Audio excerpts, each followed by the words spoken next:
A paz do Senhor a todos, pastor Davi Passos aqui para mais um subsídio teológico para a aula de escola bíblica dominical. E hoje nós estaremos falando sobre a lição 12, que tem o tema A Promessa de Vida Abundante. Então, o texto áureo da nossa lição nós encontramos em João capítulo 10, versículo 9 e 10. Estaremos lendo aqui juntamente com os irmãos, que diz assim o texto: Eu sou a porta, se alguém entrar por mim, salvar-se-á, e entrará e sairá, e achará pastagens. O ladrão não vem senão a roubar, a matar e a destruir. Eu vim para que tenham vida e a tenham com abundância. Então, a nossa verdade prática dessa lição nos traz o seguinte texto: o Senhor Jesus tem uma promessa de vida abundante para quem se relaciona com Ele da maneira plena, né? A nossa leitura em classe encontramos em João capítulo 10, versículos 7 até o 18, que diz assim a palavra do Senhor. Você pode acompanhar aí com a sua lição ou na sua Bíblia também. Diz assim: Tornou, pois, Jesus a dizer-lhe: Em verdade vos digo que eu sou a porta das ovelhas. Todos quanto vieram antes de mim são ladrões e salteadores, mas as ovelhas não os ouviram. Eu sou a porta, se alguém entrar por mim, salvar-se-á, e entrará e sairá e achará pastagem. O ladrão não vem senão a roubar, a matar e a destruir. Eu vim para que tenham vida e a tenham com abundância. Eu sou o bom pastor dá a sua vida pelas ovelhas. Mas o mercenário que não é pastor, de quem não são as ovelhas, vê vir o lobo e deixa as ovelhas e foge. E o lobo as arrebata e dispersa. Ora, o mercenário foge porque é mercenário e não tem cuidado das ovelhas. Eu sou o bom pastor e conheço as minhas ovelhas, e das minhas sou conhecido. Assim como o Pai me conhece a mim, também eu conheço o Pai e dou a minha vida pelas ovelhas. Ainda tenho outras ovelhas que não são desse aprisco. Também me convém agregar estas. E elas ouvirão a minha voz, e haverá um rebanho e um pastor. Por isso o Pai me ama, porque dou a minha vida para tornar a tomá-la. Ninguém me tire de mim, mas eu de mim mesmo a dou. Tenho poder para a dar e poder para a tornar a tomá-la. Esse mandamento recebi de meu Pai. Então, nós temos aqui alguns objetivos para estudarmos esse tema desta lição. O primeiro objetivo é apresentar o Senhor Jesus como a fonte de vida abundante. Segundo objetivo é conceituar e explicar a vida abundante. E o terceiro objetivo é elencar o que identifica a vida abundante. Então, a nossa introdução dessa lição, ela diz o seguinte: nesta lição estudaremos a promessa de vida abundante prometida pelo Senhor Jesus, conforme João 10. A vida com Cristo se contrasta diretamente com a vida sem Ele. Quando estamos em Cristo, tudo o que ansiamos e desejamos tem outros fundamentos. A vida abundante em Cristo preenche lacunas que até então nem imaginávamos que poderia ser preenchida. Por isso, a vida abundante é uma promessa que começa e termina em Jesus, pois só mediante um relacionamento pessoal com Ele é possível desfrutar a vida abundante. Então, como diz João capítulo 10, versículo 10, nós temos aqui o seguinte texto: Eu sou a porta. Se alguém entrar por mim, salvar-se-á.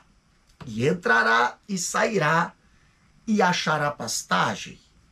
O ladrão não veio senão roubar, matar e destruir. Eu vim para que tenha vida e a tenha em abundância. Meus queridos, antes de nós entrarmos no primeiro tópico da nossa lição, nós queremos falar um pouquinho aqui sobre a introdução. Quando falamos sobre a vida humana, ela é dom de Deus. O evangelista Lucas, médico amado, falando aos atenienses sobre a falsa visão do mundo, que não reconhece o verdadeiro Deus e adora a deuses falsos, ele mesmo disse na sua pregação, lá em lá em Atos capítulo 17, versículo 24 e 25. O Deus que fez o mundo não habita em templos feitos por mãos de homens, nem tampouco é servido por mãos de homens, como que necessitando de alguma coisa, pois ele mesmo é quem dá a todos a vida, a respiração e todas as coisas. Então, o apóstolo, ele falou que Deus dá a vida biológica e a todas as pessoas que são geradas e nascem de forma natural. De acordo com a palavra de Deus, todas as pessoas no mundo, independentemente de sua situação espiritual, salvas ou perdidas, adoradoras de Deus, o único e verdadeiro, ou dos falsos deuses, materialistas ou não, todas elas pertencem a Deus. Alguém pode até achar estranha essa afirmação, mas ela tem fundamento bíblico, porque está escrito em Salmo 24, versículo 1. Do Senhor é a terra e a sua plenitude, o mundo e aqueles que nele habitam, porque ele afundou sobre os mares e afirmou sobre os rios. Também está bem claro que o planeta é do Senhor, bem como o mundo, ou seja, o meio ambiente e aqueles que nele habitam. Tanto o planeta como os seres humanos são propriedades de Deus, por direito de criação, por serem criaturas dele. Ali no mesmo Salmo, nós vemos também, Salmo 24, versículo 3 até o 6, ali fala: quem subirá ao monte do Senhor, ou quem estará no seu santo lugar? Aquele que é limpo de coração, de mãos e puro de coração, que não entrega a sua alma à vaidade, nem jura enganosamente. Ele receberá a bênção do Senhor e a justiça do Deus da sua salvação. Esta é a geração daqueles que buscam a tua face, ó Deus de Jacó. Então, nós sabemos que para entrar no monte do Senhor, ao chegar ao seu lugar santo, ou seja, aos céus, não pode chegar lá apenas como criatura de Deus. Tem que se estar entre os que buscam a face do Deus de Jacó.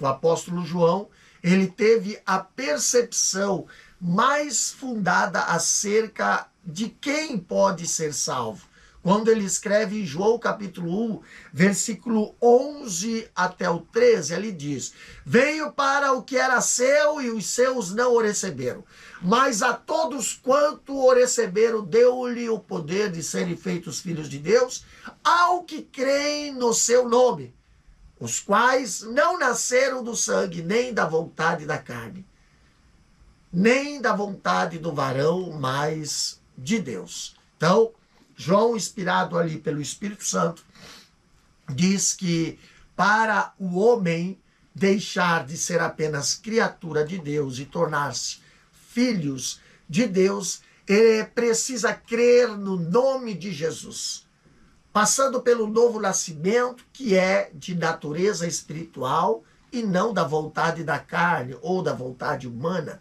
né? Mas da vontade de Deus. Então, Assim, se o homem tiver apenas a vida biológica, que resulta da união entre o seu pai e a sua mãe, e não crer em Jesus como ali, como Jesus falou ali, né?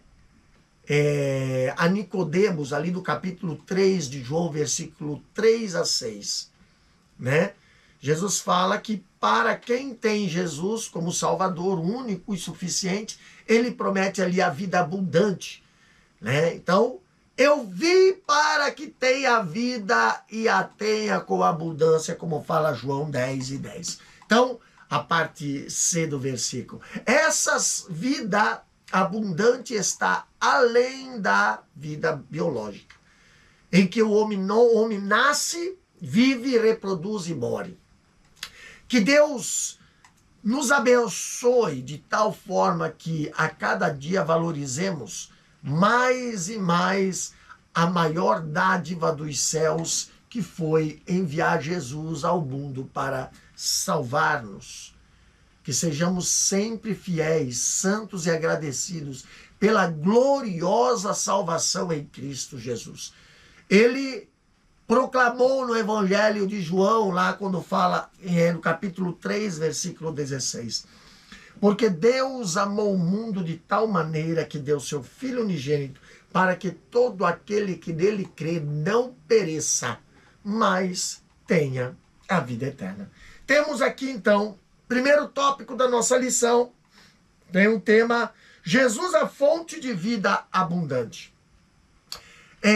Quando Jesus, respondendo a Tomé, que dizia não saber o caminho, Jesus, ele fala lá no versículo 6 do capítulo 14 de João. Disse-lhe Jesus: eu sou o caminho, a verdade, a vida, e ninguém vai ao Pai senão por mim. Ele não disse: eu sou uma vida, mas ele disse: eu sou a vida. Então, o artigo definido indica objetivamente o que Jesus quis dizer. Ele é a vida, no sentido absoluto, incomparável e único. Tá? Primeiro ponto aqui, do primeiro tópico, diz o seguinte, na nossa lição: a fonte de vida, a fonte de verdadeira vida. O Evangelho de João, no capítulo 10, apresenta o Senhor Jesus como bom pastor. Esse pastor se relaciona com suas ovelhas e protege, se dirigindo à frente delas, no caminho para livrá-las do perigo. Além dessa imagem do pastor, João capítulo 10 também apresenta Jesus como a porta das ovelhas. Essa porta simboliza o caminho de salvação espiritual, em que um relacionamento pessoal e eterno com Deus se torna possível. E tudo o que a ovelha necessita será encontrada em Deus. Por isso, o nosso Senhor Jesus aparece nesse texto como a fonte da verdadeira vida. Quando o encontramos, podemos viver de verdade, fazendo o bem para a glória de Deus. Então, a fonte da verdadeira vida. Aqui na lição, nós vemos que antes de ter um encontro pessoal com Jesus, toda pessoa ela é considerada morta espiritualmente. Isso nós vemos em Efésios, capítulo 2, versículo 1. Ao fariseu Nicodemos, que lhe procurou de noite e lhe fez grande elogio, Jesus disse, inclusive incisivamente ali, ele diz que na verdade, te digo que aquele que não nascer de novo não pode ver o reino dos céus. Lá em João capítulo 3, versículo a 3, tem esse texto. E tal resposta causou grande impacto na mente de Nicodemos. Ele ficou ali perplexo, sem entender as palavras de Jesus, procurando saber o que o mestre queria dizer, apelando para a lógica natural. Ele fala, ali no versículo 4 do capítulo 3 de João, disse-lhe Nicodemos: como pode o homem nascer sendo velho? Porventura pode tornar a entrar no ventre de sua mãe e nascer? Jesus, ele torna a responder de uma forma bastante elevada em termos espirituais, para que o seu intelector alcançasse o sentido das suas palavras. E Jesus responde o versículo 6 e 7, dizendo: na verdade te digo que aquele que não nascer da água e do Espírito não pode entrar no reino de Deus. O que é nascido da carne é carne, o que é nascido do Espírito é Espírito. Mas por que Jesus disse isso? O que, afinal de contas, significa nascer da água? Se nós olharmos Paulo, ele escrevendo a Tito, ele disse lá no capítulo 3, versículos 5 e 6, ele fala: nos salvou pela lavagem da regeneração e da renovação do Espírito Santo, que abundantemente ele derramou sobre nós por Jesus Cristo, nosso Salvador. Então, nascer da água é nascer espiritualmente pela fé na palavra de Deus. Pela palavra, Cristo faz-nos nascer de novo e renova-nos pelo seu Espírito Santo. Então, o Espírito Santo faz-nos entender que só em Jesus nós podemos ter a vida espiritual. No segundo ponto, aqui fala sobre a fonte de vida abundante. Vamos ler a nossa lição. Nos versículos 8 até o 10, João capítulo 10, nosso Senhor faz um contraste entre ele, que é a porta, e os outros que vieram antes dele, identificados como ladrões e salteadores que apenas trazem roubo, morte e destruição. Nosso Senhor, pelo contrário, veio trazer vida no lugar da morte, e vida com abundância, como diz o versículo 10. Aqui podemos fazer um contraste entre o agir de Deus e a ação de Satanás e seus demônios. O diabo, nosso adversário, busca destruir a nossa vida, o plano de Deus para nós. Deus, por intermédio do seu Filho, nos devolveu a vida, nos amou, salvou, perdoou, apagou os nossos pecados e nos deu a dignidade de salvos em Cristo. Isso é a verdadeira vida que só Deus, mediante sua graça, por meio de Cristo, pode nos dar. Então, a fonte de vida abundante, vamos lá. Nós temos, a Bíblia diz que Ele é a vida. E Jesus promete proporcionar vida abundante a todos os que nele crê, como diz João 10 e 10, né? E vim para que tenha vida e tenha com abundância. Pastor, uma vida plena de paz com Deus, olha só, não é apenas ter uma vida tranquila, que nem muitas pessoas têm mesmo sem ter sido salvas em Cristo. O que é então? É ter uma vida de paz com Deus. Romanos capítulo 5, versículo 1, ali diz: sendo, pois, justificado pela graça, pela fé, temos paz com Deus por nosso Senhor Jesus Cristo. A paz de Deus é tão grande que a mente humana não pode entender. Lá em Filipenses capítulo 4, versículos 6 e 7, está escrito: não estejais inquietos por coisa alguma, antes a vossa petição seja em tudo conhecida diante de Deus, pela oração e súplica com ações de graça. E a paz de Deus, que excede todo entendimento, guardará os vossos corações e o vosso sentimento em Cristo Jesus. Agora, uma vida abençoada em todos os sentidos, a Bíblia fala em Efésios capítulo 1, versículo 3, bendito ó Deus e Pai de nosso Senhor Jesus Cristo, o qual nos abençoou com todas as bênçãos espirituais nos lugares celestiais em Cristo. Então, é Cristo quem nos dá todas as bênçãos espirituais, de que necessitamos para viver feliz na sua presença. São bênçãos de paz e de alegria no Espírito Santo, como fala ali em Neemias capítulo 8, versículo 10. São bênçãos de segurança e proteção, como diz Salmo 91 e 10. São bênçãos de amor, como conferimos em João capítulo 13, versículo 34 a 35. São bênçãos de união, como fala Salmo 133, bem conhecido pelos irmãos, e bênçãos de esperança, como diz Romanos capítulo 5, versículo 5. São bênçãos de paciência, como fala em Lucas capítulo 21 e 19, e muitas bênçãos, e muito mais bênçãos de Deus, né? Que Ele tem para nos conceder-nos. Jesus, Ele dá uma vida e vida de poder. Olha só, o homem natural, ele vive em busca de poder e de luta para obter mais poder humano como capacidade de quê? De realizar o que deseja ali para a sua vida. É ele que ele quer poder para ter posições econômicas, quer poder para ter posições financeiras, poder políticos e tantos outros que lhe trazem ali ou fazem sentir-se útil e bem-sucedido. Já Jesus, no entanto, dá poder espiritual que está acima de qualquer poder no sentido humano. Ao despedir-se dos discípulos que estavam atemorizados com a perspectiva de Jesus ascender aos céus, Jesus ele fala lá em Lucas capítulo 24, versículo 49. Eis que sobre vós envio a promessa do meu Pai.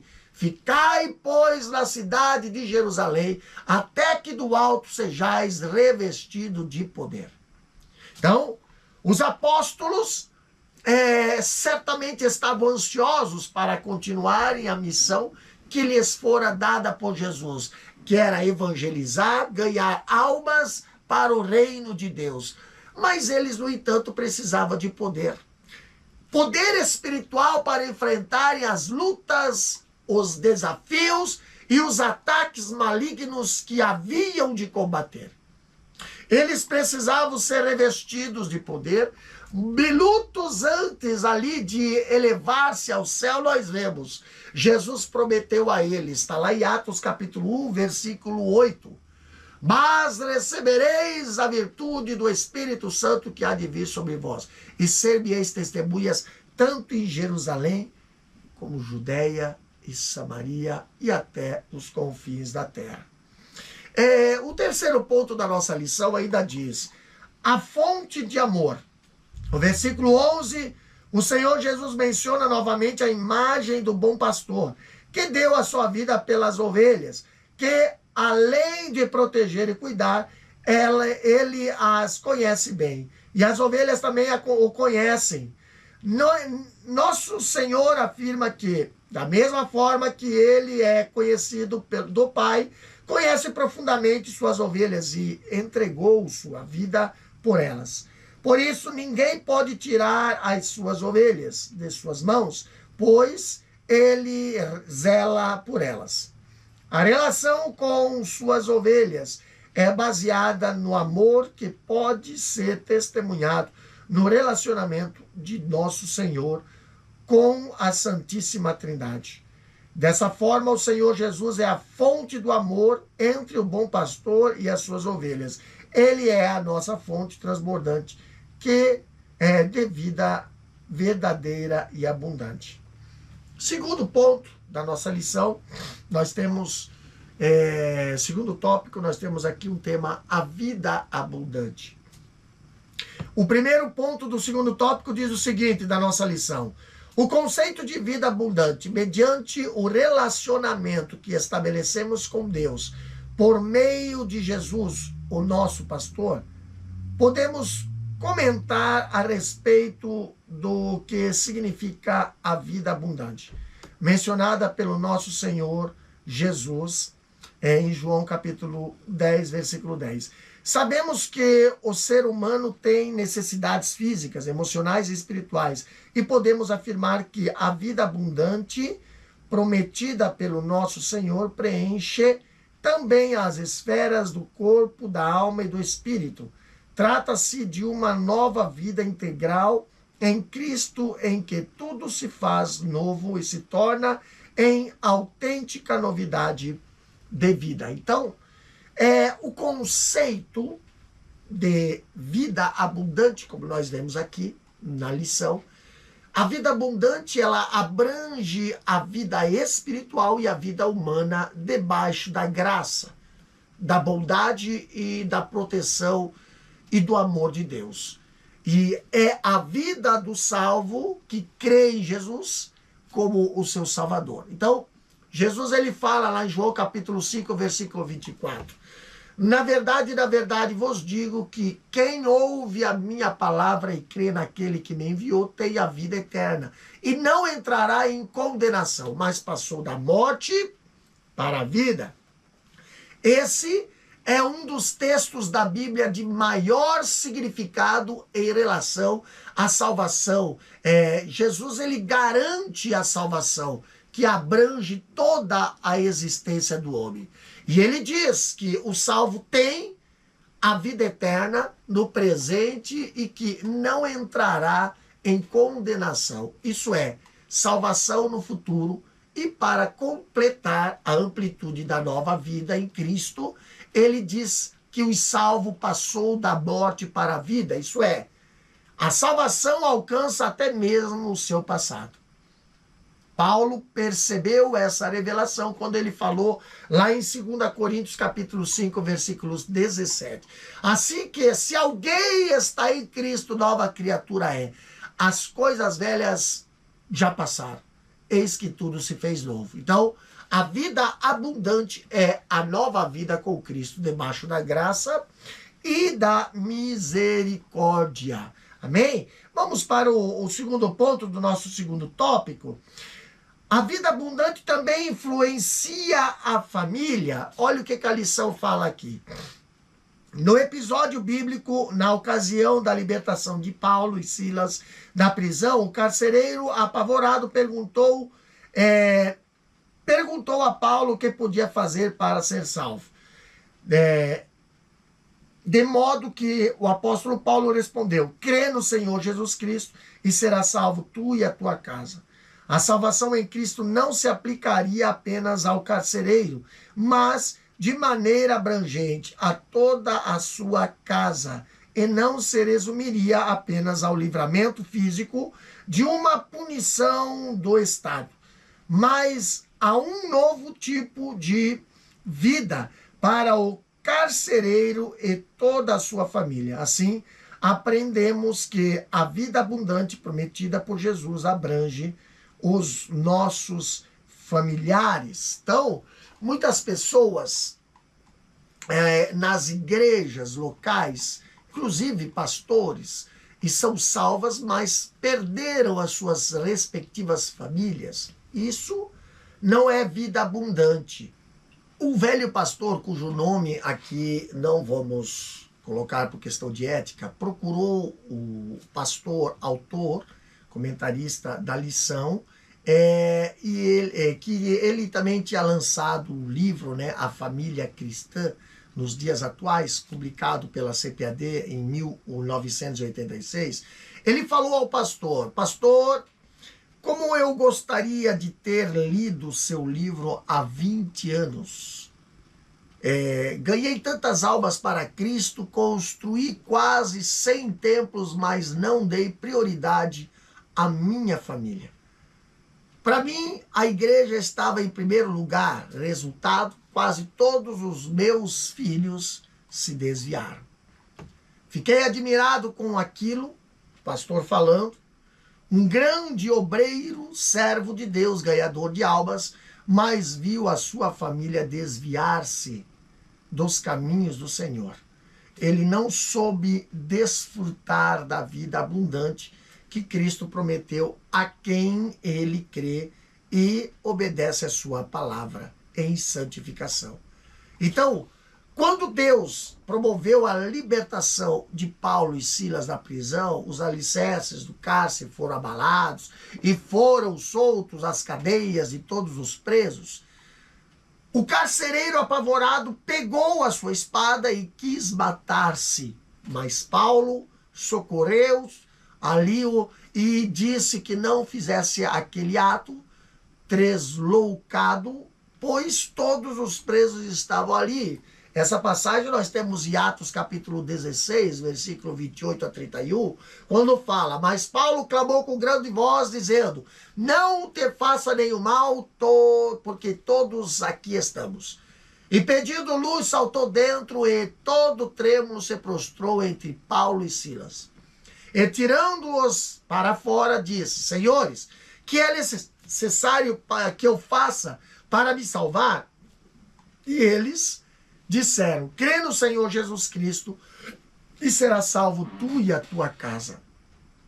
Essa é a promessa de Deus para quem aceita a Cristo como Salvador. Ter a salvação para si e para toda a sua casa. Há pastores, evangelistas de nível nacional e internacional que perderam a família porque deram mais prioridade ao ministério do que à esposa e aos filhos.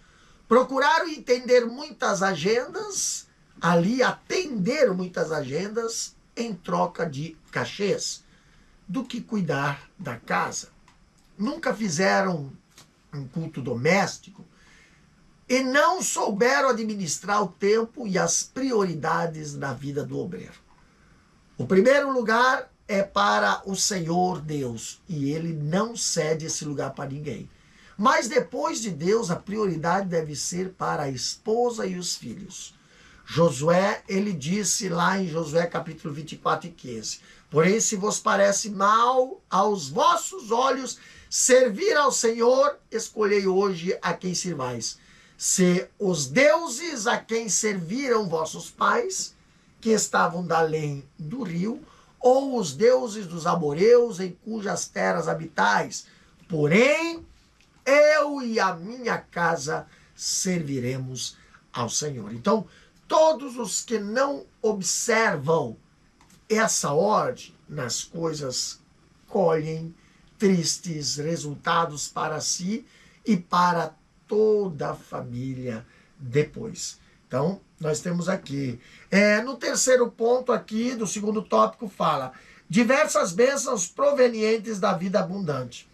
Quando passamos a ter um relacionamento pleno com Cristo e, por isso, desenvolvemos a vida abundante, passamos a desfrutar de copiosas bênçãos, dentre os quais podemos destacar a paz em Deus e a tranquilidade nas decisões, pois trata-se de uma realidade prometida pelas Escrituras para quem tem uma vida abundante. É uma prática de amor, a vida em unidade, o cultivo da esperança, a perseverança na paciência, tudo isso são bênçãos de uma vida abundante em Cristo Jesus, que contrasta com a vida vazia de sentido de outrora. O terceiro tópico, nós temos o tema que diz o seguinte: o que identifica a vida abundante? Nós já sabemos o que é vida abundante, de acordo com a palavra de Deus. Uma vida plena de paz com Deus, de alegria e de poder do Espírito Santo. Uma vida de santidade e de serviço ao reino de Deus. Mas, além dessas características, a vida abundante que nos é dada por Cristo tem a perspectiva de ir para os céus quando a vida de Jesus.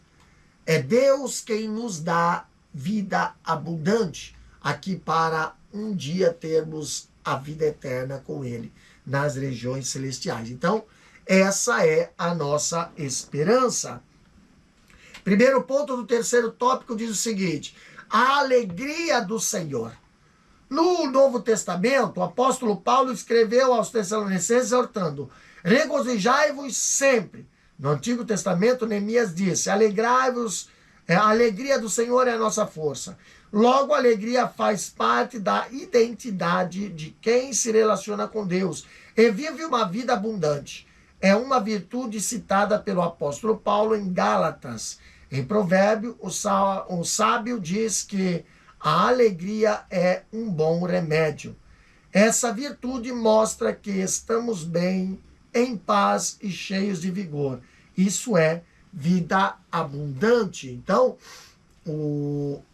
a alegria do Senhor, como fala o apóstolo Paulo, escrevendo aos crentes lá de Tessalônica, em 1 Tessalonicenses capítulo 5, versículo 16 até o 23, ele enviou-lhe uma lista de recomendações sobre como ter uma vida abundante em todos os aspectos de nosso modo de viver cristão.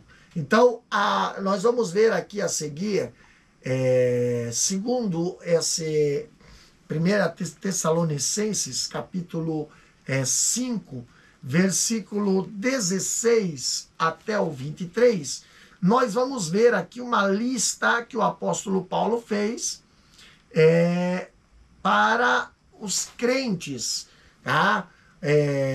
Dos Tessalonicenses, que são aqui uma referência para o nosso viver, que antecede a volta de Cristo. Então, no capítulo 5, versículo 16, ali nós encontramos, a partir do capítulo 5, versículo 16, ali fala sobre viver sempre alegre, né? Versículo 16 diz o seguinte: regozijai-vos sempre. Então, regozijar-se é o mesmo que se alegrar, viver com alegria. Encontramos num dicionário vários sinônimos de alegria: contentamento, satisfação, prazer, regozijo, júbilo, animação, bem-estar, deleite, entusiasmo, jubilação e gozo, etc. Então, as pessoas não crentes podem ter alegria segundo aos padrões humanos. Elas dependem de dinheiro, das festas, de prazeres carnais, e muitas vezes são motivadas às coisas pecaminosas, como sexo ilícito, corrupção e até prática de crime. A alegria simplesmente humana não é completa. Por isso, alegre que uma pessoa seja ali, por mais alegre que ela seja na vida natural, basta um problema, uma dificuldade, uma enfermidade, ou um acidente, ou um mau relacionamento, para toda a alegria desaparecer. Quando, porém, a pessoa que é serva de Deus, a natureza da sua alegria ultrapassa o sentido da alegria humana. Quando Paulo exortou aos Tessalonicenses a que se regozijasse sempre, ou que vivesse sempre alegres, ele tinha em mente a verdadeira alegria que provém de Deus. Pelo fato de que o cristão ter em si o Espírito Santo e ser templo do Espírito Santo, ali a sua alegria é diferente da alegria natural. Então, trata-se de alegria a que se referiu Neemias, quando o povo estava preocupado após ouvir toda uma manhã a leitura da lei, a lei do Senhor.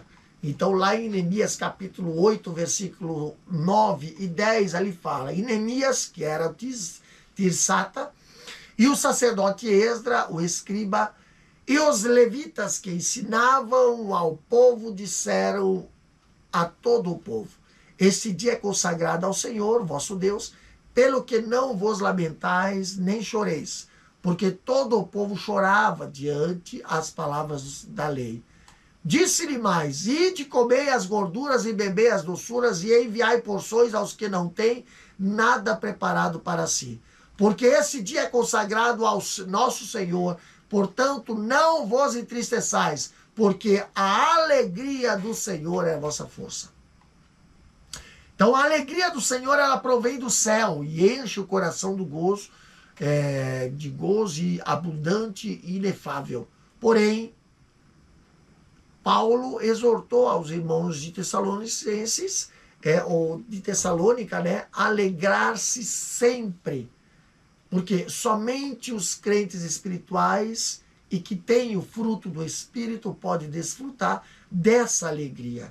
A alegria do Senhor, ela é tão especial que o crente pode alegrar-se mesmo em momentos difíceis, de insucessos, de enfermidades, de perseguições e tantas coisas desagradáveis. E isso porque ela tem origem divina. Ela faz parte da abundância vida, né? Da vida abundante que é dada por Deus. Então, o segundo aspecto do fruto do Espírito, depois do amor, é gozo ou alegria, como fala em Gálatas capítulo 5, versículo 22, né?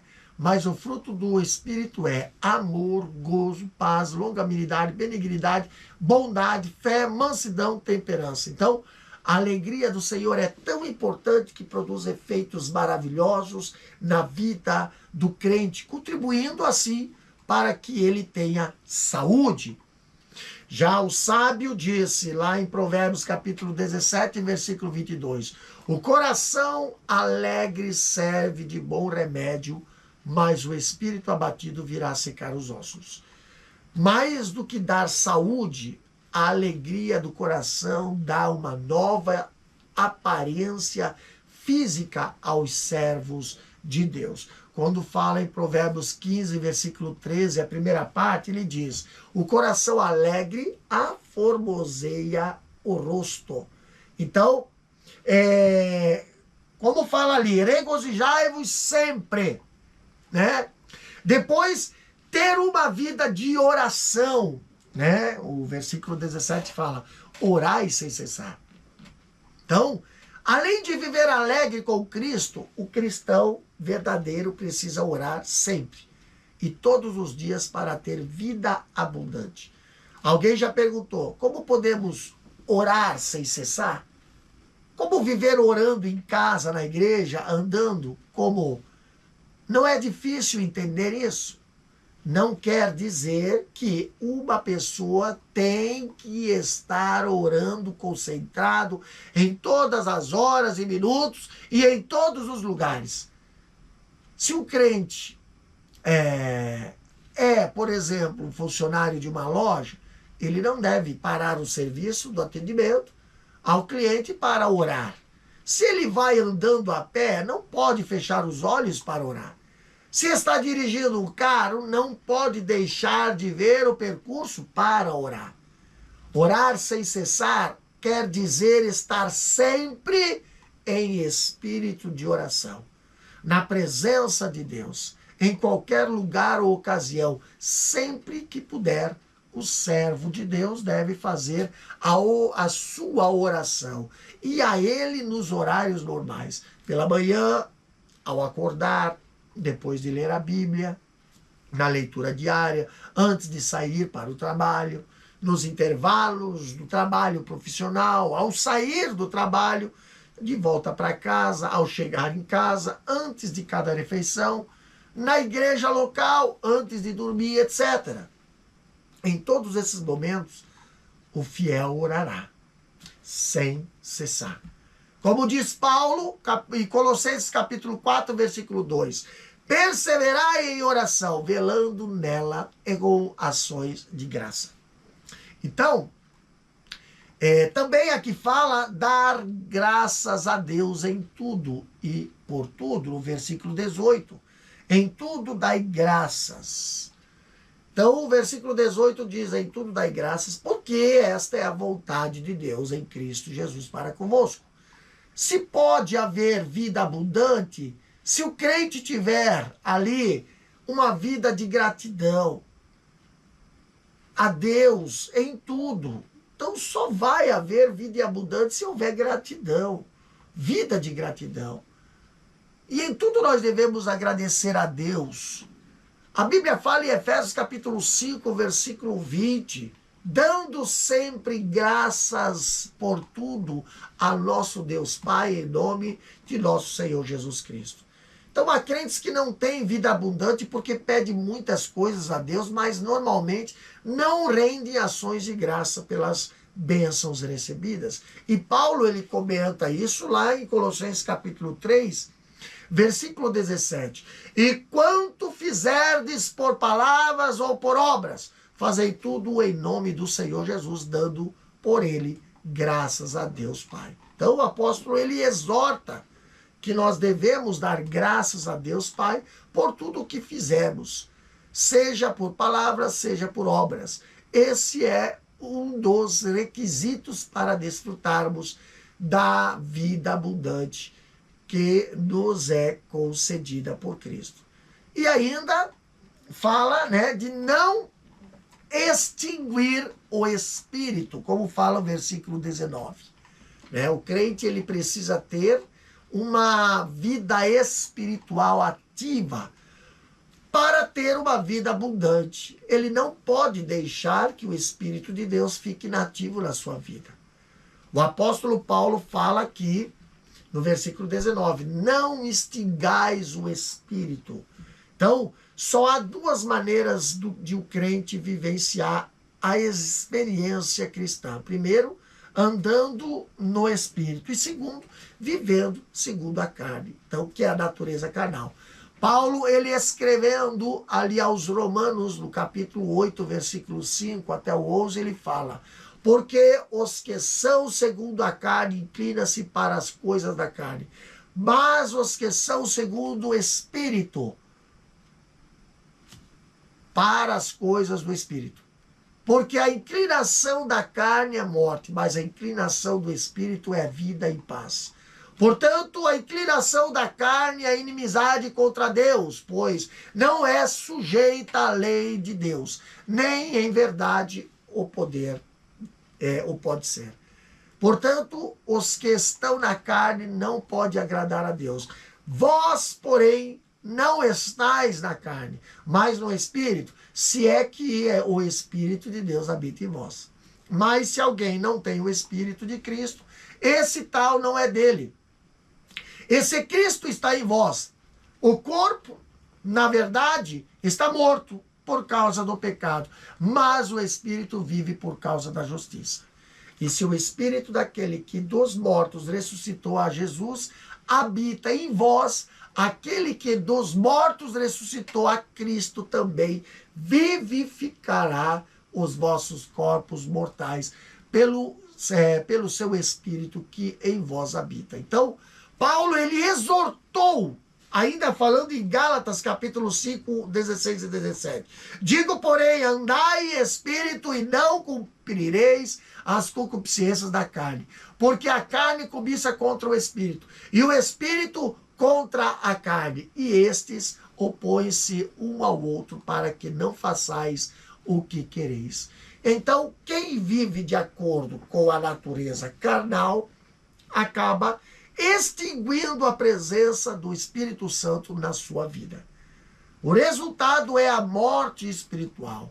A Bíblia diz de maneira bem incisiva, lá em Romanos capítulo 8, versículo 12.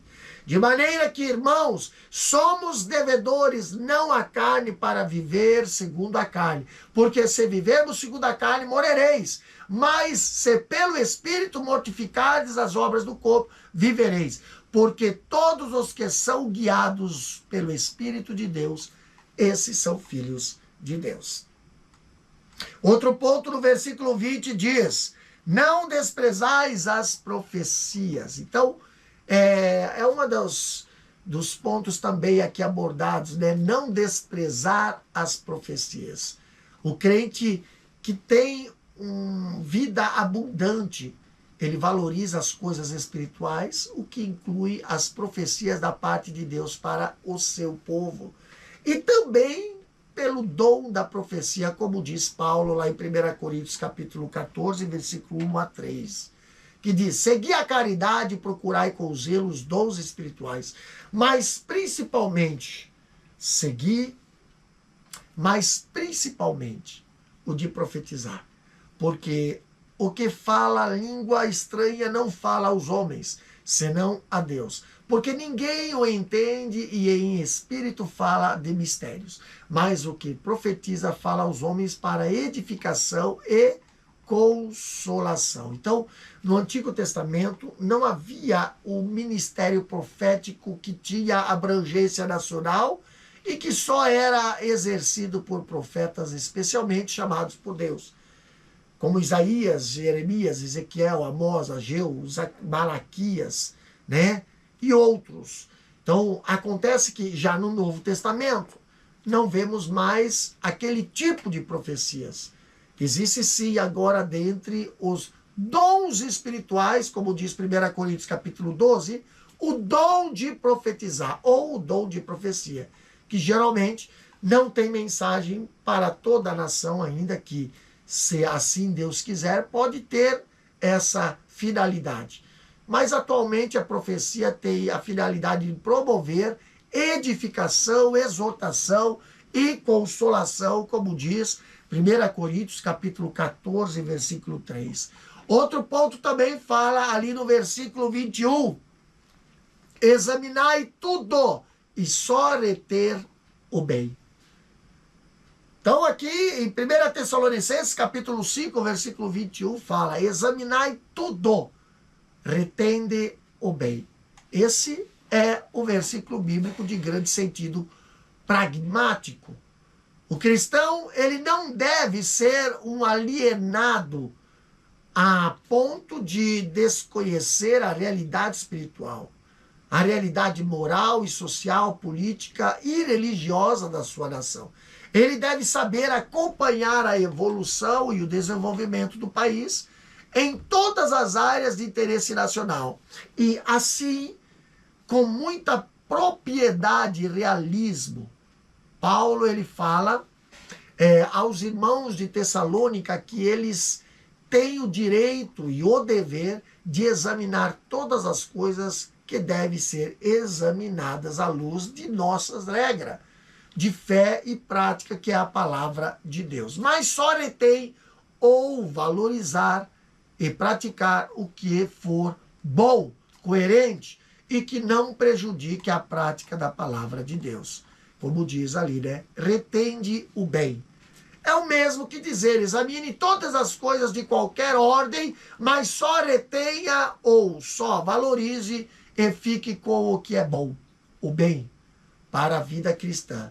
Nunca, porém, o crente deve entender que algo é bom ou que faz o bem, se não passar pelo critério da palavra de Deus. O salmista, ele fala, Salmo 119, 105, lâmpada para os meus pés é a tua palavra e luz para o meu caminho.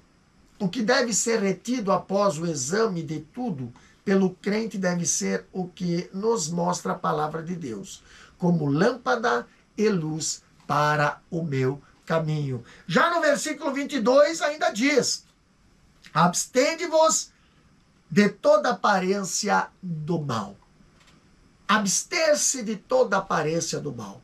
Para o cristão desfrutar da vida abundante trazida por Cristo, precisa abster-se não só do mal, do que é pecado, como também da aparência do mal. Há coisas na vida que não são propriamente pecados, só que a sua aparência pode trazer consequências indesejáveis.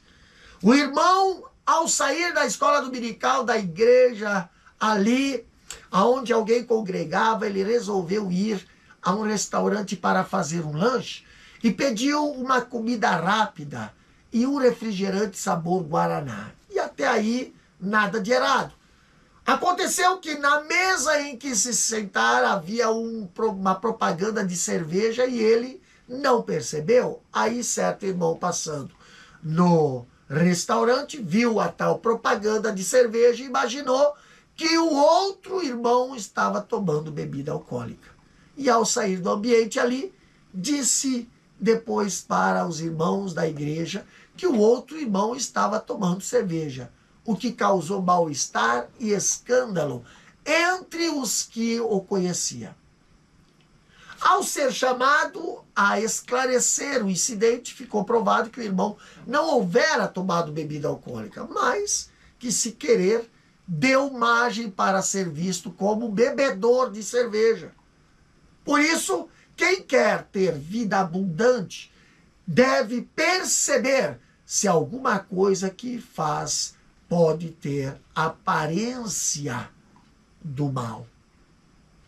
Outra coisa que a Bíblia também nos ensina aqui é a santificação em tudo para a vinda de Jesus. No versículo 23 diz: e o mesmo Deus de paz vos santifique em tudo, em todo o vosso espírito, alma e corpo, sejam plenamente conservados irrepreensíveis para a vinda do nosso Senhor Jesus Cristo.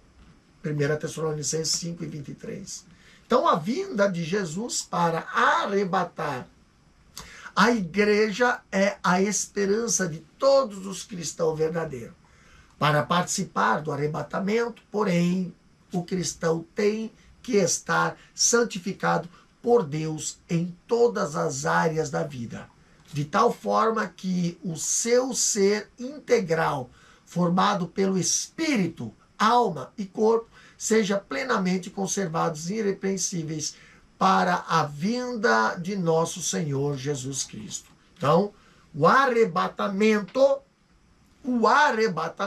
é uma promessa gloriosa prevista na palavra de Deus. Paulo, ele fala lá em 1 Tessalonicenses, capítulo 4, versículo 15 a 17, dizemos, pois, por isto, pela palavra do Senhor, que nós, os que ficamos vivos, para a vinda do Senhor, não precederemos os que dormem, porque o mesmo Senhor descerá do céu com alarido, e com voz de arcanjos, e com a trombeta de Deus. E os que morreram em Cristo ressuscitarão primeiro. Depois nós, os que ficamos vivos, seremos arrebatados juntamente com Ele nas nuvens, e a encontrar o Senhor nos ares. E assim estaremos sempre com o Senhor. Amém? Vamos para o terceiro ponto da nossa lição, do terceiro tópico. Vida no Espírito, vida e de oração. Na vida abundante, o Espírito Santo preenche o crente. A Bíblia diz que para viver no Espírito devemos estar inclinados às coisas do Espírito. Então é preciso ser cheio do Espírito e andar nele para termos a vida plena. Jamais podemos extinguir o Espírito. Um elemento indispensável para quem vive no Espírito é o cultivo de uma vida de oração. Mais uma vez o apóstolo Paulo nos exorta: orai sem cessar. Em todo o tempo precisamos reconhecer que na rotina da nossa vida devemos ter sempre uma ocasião para orar, quer em casa, quer no trabalho, ao acordar ou ao se deitar. O apóstolo continua a nos exortar: perseverai em oração. Amém? Vamos para a conclusão da nossa lição. A conclusão diz o seguinte: o Senhor Jesus é a fonte da vida abundante, pois Ele mesmo nos prometeu. Essa promessa está disponível a cada crente que desenvolve um relacionamento pessoal com o nosso Senhor. Nesse relacionamento, a nossa família é abençoada e podemos desfrutar de copiosas bênçãos, além de andarmos em alegria e gratidão em espírito. A vida abundante em Cristo é a nova vida que Ele prometeu para os que creem nele como Salvador e Senhor. Então, para concluirmos, todo salvo aqui, ele deve ter a vida abundante prometida por Senhor Jesus Cristo, como diz João 10:10. Porém, essa vida preciosa deve ser cultivada com o zelo, né? Deve ser cultivada com a fidelidade e santidade, de maneira que quando Jesus vier arrebatar a sua igreja, nenhum salvo seja apanhado de surpresa, sem estar preparado para ir ao encontro com Cristo nos céus. Então, os que estiveram mortos passarão pela ressurreição, e os que estiverem vivos serão transformados e receberão um corpo glorioso para o encontro com o Senhor. Por isso, vale a pena viver de tal forma que, quando Jesus vier, e isso é a qualquer instante, possamos participar da sua chegada para levar a igreja. Amém? Vamos para o nosso questionário. Revisando o conteúdo, aqui nós temos primeira questão dizendo o seguinte: como João 10 apresenta o Senhor Jesus? Resposta: o Evangelho de João, no capítulo 10, apresenta o Senhor Jesus como bom pastor. Segunda questão diz: quem é a fonte da vida abundante? Resposta: o nosso Senhor Jesus. Terceira questão diz o seguinte: o que acontece quando passamos a ter um relacionamento pleno com Cristo? A resposta: quando passamos a ter um relacionamento com Cristo, passamos a desfrutar de copiosas bênçãos, a paz em Deus e a tranquilidade nas decisões. João 14, 27 e Romanos 5, 1. A praticar o amor. João 13, 34 a 35. A vida em unidade. Salmo 133 e Gálatas 5, 13 a 15. O cultivo da esperança. Romanos 5 e 5. A perseverança e na paciência. Lucas 21 e 19 e Romanos 5 e 4. Quarta questão: o que a virtude da alegria mostra? Resposta: essa virtude mostra que estamos bem, em paz e cheios de vigor. Quinta questão e última: de acordo com a lição, o que a virtude da gratidão revela? Resposta: a gratidão é uma virtude cristã que revela humildade e, ao mesmo tempo, dependência total de Deus acerca de tudo o que acontece em nossas vidas. Amém? Então aqui terminamos a nossa 12ª lição do 4º trimestre de 2024, né? Que Deus abençoe você, professor, que Deus abençoe você, aluno, que estará aí preparando suas aulas através deste conteúdo, desse subsídio teológico. Não se esqueça de compartilhar, não se esqueça de se inscrever em nosso canal, ativar o sininho para que você venha receber semanalmente aí mais materiais teológicos, materiais doutrinários e também para a escola bíblica dominical. Amado Deus, eterno Pai, te agradecemos por mais esta aula, Senhor, por mais esse conteúdo. Agora que pedimos aqui, Senhor, que Tu venha abençoar a cada professor, abençoar a cada um, Pai, que venha preparar as suas aulas para estar lecionando diante de suas classes. Deus, pedimos a Tua bênção, Senhor, e que a promessa de abundância, de vida em abundância, esteja sobre cada um, Pai, no nome de Jesus. Amém e amém. Que Deus abençoe.